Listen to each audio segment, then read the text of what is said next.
Dhurandhar the revenge, मैं उसका review करना चाह रहा था। एक प्रोपेगेंडा बेस्ड मूवी है, लेकिन सवाल है कि क्या आसिम मुनीर इजरायली एजेंट है? ये इल्जाम तो लगाया गया धुरंधर मूवी में कल रात के इजरायलियों को पाकिस्तान के न्यूक्लियर असासे बेच के उसने पैसे लिए, उन्होंने वीडियो बना ली, उसको इंडियंस को भी उन्होंने शेयर की, वो ब्लैकमेल करें। आसिम मुनीर किसके लिए असल में काम कर रहा है? पाकिस्तान के लिए तो किसी तौर भी काम नहीं कर रहा। सुना है गबोल साहब के सरदार नबील गबोल के बजाय आपका नाम अब जमील जमाली हो गया है, तो ये कब हुआ भाई? ये जो मूवी है इसके अंदर, इस मूवी में तो सबसे पहले पाकिस्तान को एक नाकाम कोशिश की बदनाम करने की, जी अक्सर करते हैं, ठीक है जी, जो अक्सर भारत करती है, क्योंकि वो हमसे लड़ नहीं सकते हैं। जब उन्होंने मार खाई उसके बाद इन्होंने सोचा कि हम किसी तरह सोशल मीडिया के थ्रू जो है, मूवीज़ के थ्रू पाकिस्तान को बदनाम करें। अच्छा, वो बदनामी के चक्कर में खुद फंस गए, लेकिन इन्होंने खुद जो है ना ये शो कर दिया कि रॉ के एजेंट्स जो है वो पाकिस्तान में आते हैं। तो दोस्तों, आप लोगों ने धुरंधर 2 का खुमार तो देख ही लिया होगा, ना केवल इंडिया बल्कि पाकिस्तान में मुझे तो इसका ज़्यादा लग रहा है, जबकि पाकिस्तान में ही मूवी बैन है,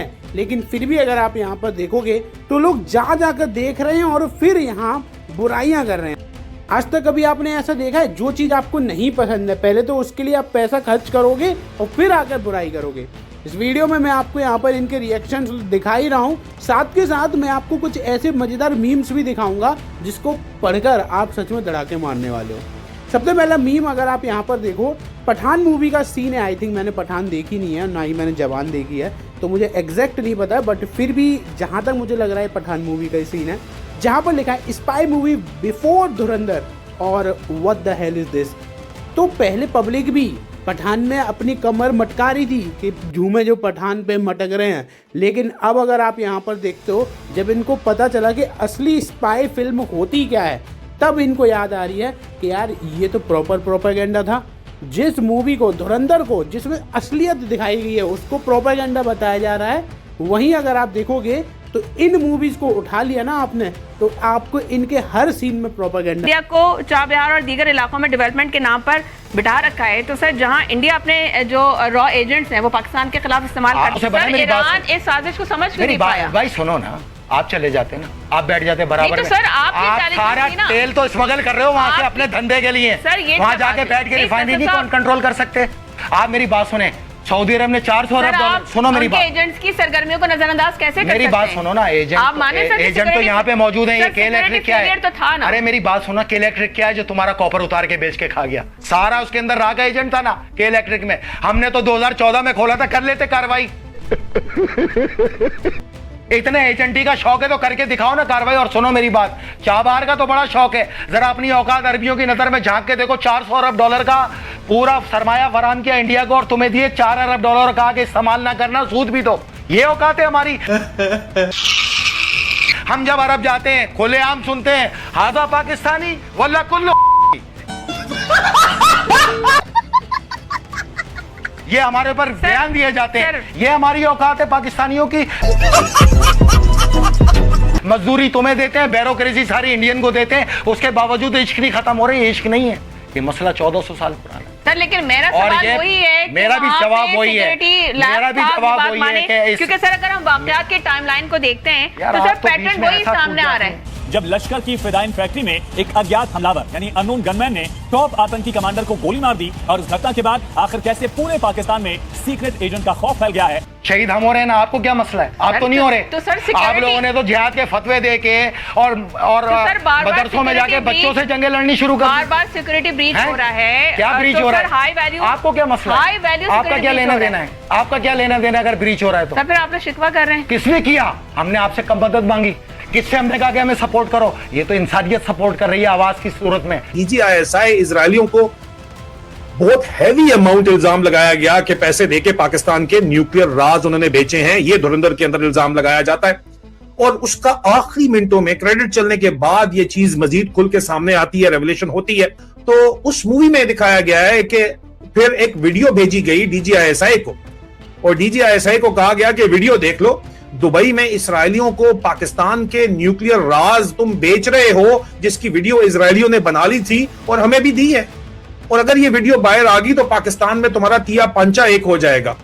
अब अगर ये हकीकत है और प्रोपेगेंडा नहीं है, तो तब ये समझ आती है कि इंडियन डिप्लोमेटिक कम्युनिटी क्यों आसिम मुनीर की मोहब्बत में इतनी गुम है और चाहती है स्ट्रेटेजिक कम्युनिटी सो कॉल्ड के ये यहीं पे रहे। लेकिन इस खास मौके के ऊपर आखिर में आकर उन्होंने बताया कि जो दौर था उसमें DGISI, वो जनरल हसन कहते हैं, लेकिन वो दौर वही था जब जनरल आसिम मुनीर उस वक्त DGISI था, क्योंकि उसी वक्त जो है वो उससे पहले पाकिस्तान के अंदर मुजाहिदीन लीडरशिप की जो है और खालिस्तानी लीडरशिप का कत्लेआम किया गया बेतहाशा। 16-17 जो है वो असैसिनेशन हुई थी पाकिस्तान के अंदर, और DGISI साहब ये यहाँ पे बैठे हुए हैं, ये थे। और वो कहते हैं कि हमारा एजेंट जो दरमियान में सब कुछ कह रहा था, जो एक सिख इन्फिल्ट्रेशन नजर आएगा।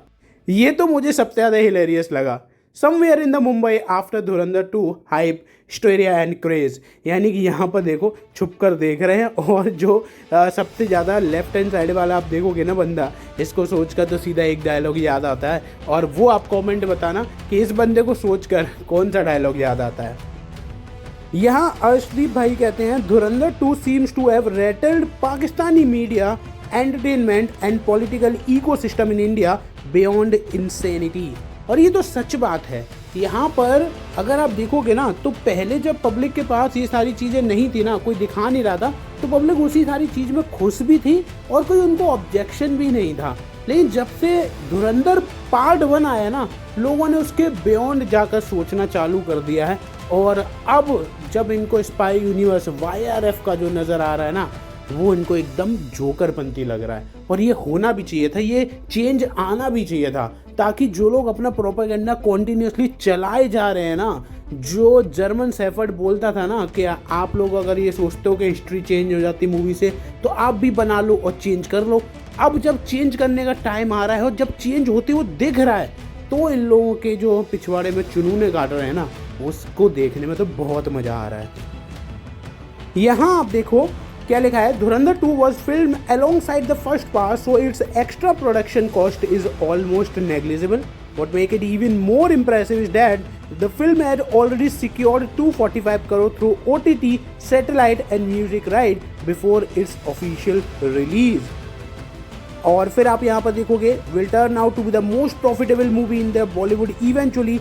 Credit goes to ARFA, Dhruv Tatti, अभी group and the gangs for all the negative promotion to make it a super hit. और डेफिनेटली यहाँ पर आप सभी को पता है कि धुरंधर 2 और 1 एक ही साथ बने हैं। वो तो आदित्य दार ने देखा कि ये पार्ट जो है, ये सारी चीज़ दिखानी चाहिए, लेकिन वो एक मूवी में नहीं आ सकती, तो इसलिए उसको डिवाइड करा गया। और इवेंचुअली इतना ज़्यादा प्रॉफिटेबल प्रोजेक्ट बनकर निकला है ना ये, मेरे ख्याल से आने वाले टाइम में बहुत सारे ऐसे प्रोजेक्ट्स आने वाले हैं। लेकिन मैं तो प्रे करूँगा उन डायरेक्टर्स और उन प्रोड्यूसर्स को कि अगर आपके अंदर गूदा नहीं है ना, सच्चाई दिखाने का हिम्मत नहीं है अगर, तो फिर ऐसे प्रोजेक्ट्स मत बनाना। क्योंकि अगर आपके अंदर इंटेंट नहीं होता है, केवल आप पैसा कमाने के लिए बनाने के लिए आते हो ना और ऐसे प्रोजेक्ट में हाथ डालते हो, तो वो सच में टट्टी ही बनकर निकलता है। जैसे आपने देखा में जाओ, इराकी दिनार में जाओ, सारी जिंदगी मुझे दुआ दो। 26 नवंबर 2026 को ना डॉलर है ना पाकिस्तान पे कर्जा है। अल्लाह का शुक्र अदा करो, पाकिस्तान से बेफिक्र रहो आप। ये पाकिस्तान कर्जों में नहीं होगा। 26 नवंबर के बाद डॉलर ख़त्म हो चुका होगा, पाकिस्तान सबसे अमीर मुल्क होगा, पाकिस्तान से ज़्यादा तरक्की याफ्ता मुल्क नहीं होगा। मैं ये समझता हूँ इस वक्त मौजूदा जो फील्ड मार्शल हैं उनको ये फैसला लेना चाहिए, और इसमें हम तमाम पाकिस्तानी उनको सपोर्ट करते हैं, गल्फ संभालें, फौरी तौर पर गल्फ संभालें, क्योंकि इनके खजाने इतने बड़े हैं कि आपस में लड़ पड़ेंगे। ये इनका मैकेनिज्म टूट जाएगा अमेरिका के जाने से। इस मैकेनिज्म को सिर्फ पाकिस्तान कायम कर सकता है, और पाकिस्तान के ऊपर ईरान समेत, मुझ समेत हर मोमिन का ये ईमान है, ये कभी भी इस्लाम के खिलाफ नहीं जाएगा। अच्छा, कभी नहीं जाएगा।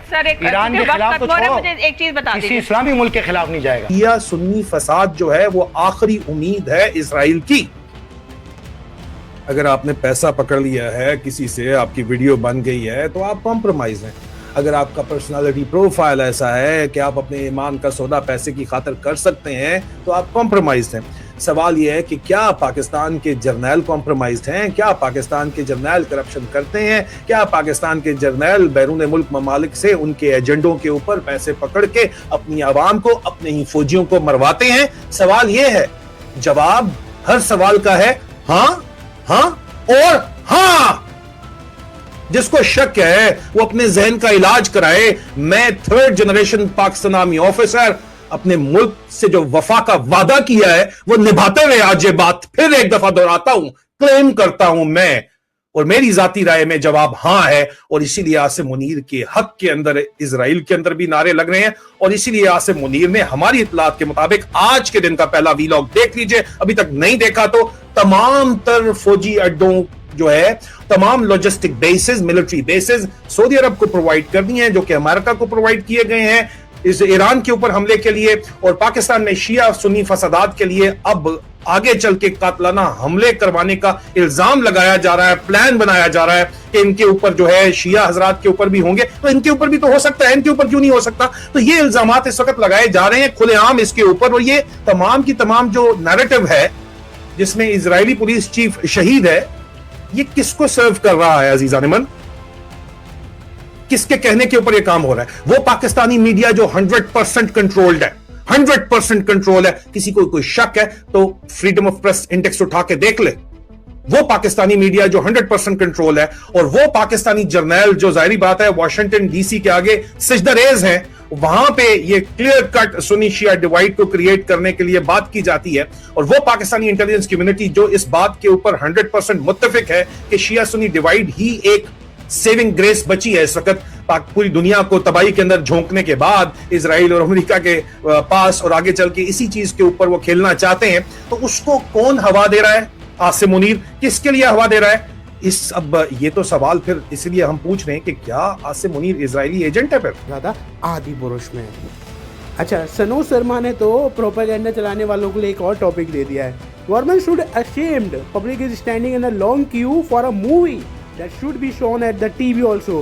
कितनी लंबी लाइन लगानी पड़ेगी सरकार के कारण? पहले नोटबंदी, गैस सिलेंडर और अब धुरंधर 2। नया डिबेट है, चमचों उठा लो। तो ये सच में नया टॉपिक दे दिया है कि देखो मोदी सरकार की वजह से अब धुरंधर 2 के लिए भी हमें यहाँ पर लाइन लगानी पड़ रही है। तो ऐसी मज़ेदार मीम्स मैं आपके लिए लाता रहूँगा, ऐसे ही पाकिस्तानियों को जलाता रहूँगा। चैनल को सब्सक्राइब कर लीजिए, वीडियो को लाइक और कमेंट में भर दीजिए जो भी आपके मन में चल रहा है।